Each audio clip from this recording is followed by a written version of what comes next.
Hey guys, in this video I want to break down to you some of the telltale signs of depression. And you could research or Google this as SIG E CAPS, S-I-G-E CAPS. And these are signs and symptoms of depression. I learned this during my psychiatric rotation in medical school. And it's a great acronym for you to remember the signs and symptoms of depression, right? But in this video, what I want to talk to you about is depression in EMS. Very common. One of the things that people don't mention too much, or you don't hear much about, is the fact that physicians are very prone to suicide because of all the stress that happens while going to medical school and training and all that stuff.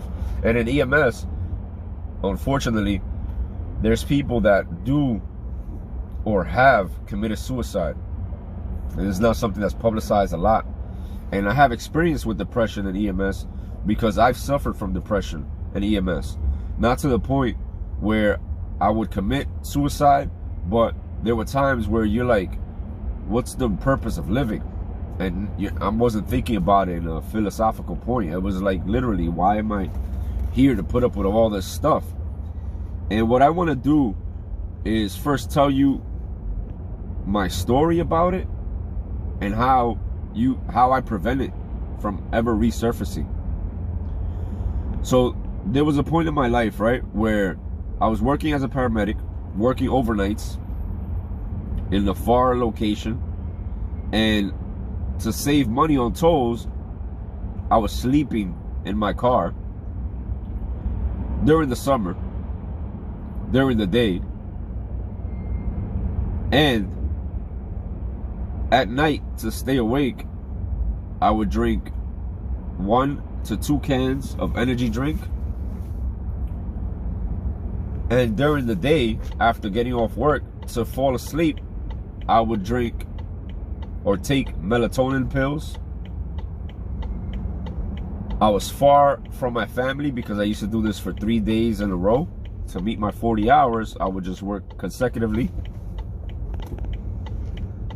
My eczema was flared up. My autoimmune disease was flared up because I wasn't getting enough sun, because I was stressed out, because I was consuming these products. I wasn't working out as much because I was so focused on making money and providing for my family. I was having marital issues, going through a divorce. And I was dealing with patients that were dying and sick. And it was sad to see a person die or unable to bring them back to life during a cardiac arrest when I was the lead medical provider. Sometimes, I mean, I don't beat myself up about it, nor do I think I'm responsible for not getting a return of spontaneous circulation, especially when I did everything I could and within my scope of practice. But sometimes it gets to you, especially if it's a pediatric. So on top of all the stuff that I mentioned, you get the stress from basically dealing with sick people, and it trickles down on you. And I'm not the only one. I've worked with partners that they look burnt out. They're disheveled. Their shirt is tucked out. They're stressed out. And you speak to them, they're like, yeah, man, my mortgage this, my wife that. Yeah, man, it's always something. So just be conscious that depression is common in EMS. Although a person's not diagnosed in it, if you resort back to what I said at the beginning of the video, the SIG CAPS, these are the things that psychiatrists use to determine on whether or not they're going to prescribe you a medication. And here I am, I'm sharing this information with you. So you don't, I'm not saying don't visit a psychiatrist. All I'm saying is just because you haven't been diagnosed officially on paper by a psychiatrist does not mean that you don't have or are suffering from at least temporary depression. There's so many layers of depression. You have major depression, minor depression. It all depends on time and all this stuff.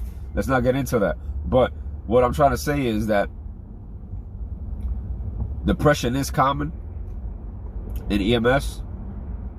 Look out for the signs and symptoms. And what I did to avoid it, and by the way, I don't deal with this issue anymore. The way that I avoid it is basically by putting myself and health first. I stopped working the overnights. That's one less stress. Working overnights is extremely stressful. Consuming everything that I did is extremely stressful on your body. Having problems at home is stressful on your body. And consuming nicotine and all this stuff to basically feel better are things that make things worse in the long run. So I noticed that and I just stopped consuming them. What did I do? I stopped smoking cigarettes or stopped smoking vape. I no longer work overnights. I work out 6 to 7 times a week. I decided that my marriage had no resolution, so we cordially parted ways. And I don't drink any more energy drinks. So after implementing those things amongst others, I feel much better, much happier. And working EMS is actually a pleasure.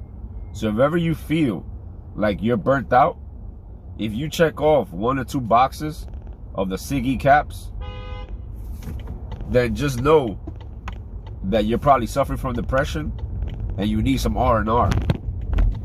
You need to be a little bit selfish and put yourself first, because if you're not fine-tuned, and if you're not running on good gas and you're running on fumes, then your efficiency is going to be hindered, and everyone on and off work is going to get the trickle-down effect from your lack of being at 100%. All right, guys? And I tell you, now that I am well rested, now that I cut off those stressors, and on top of that, I was studying for the United States medical licensing exam. On top of all the other stuff, I feel much better. I feel alive. And it feels good. Life is good. God is good. All right, guys? I hope this helps. Peace. Also, guys, I want to say, if you're suffering from this, man, you got this. Because if I could do it, you could do it. And last but not least, for those who took their life because of depression, directly related or indirectly related to working in EMS, and you know, I think about an EMT from the fire department who did it during the pandemic, and all the other members of services, the brothers and sisters all throughout the world that did this. I just want to, you know, prayers up for them, you know. I hope they rest in peace. And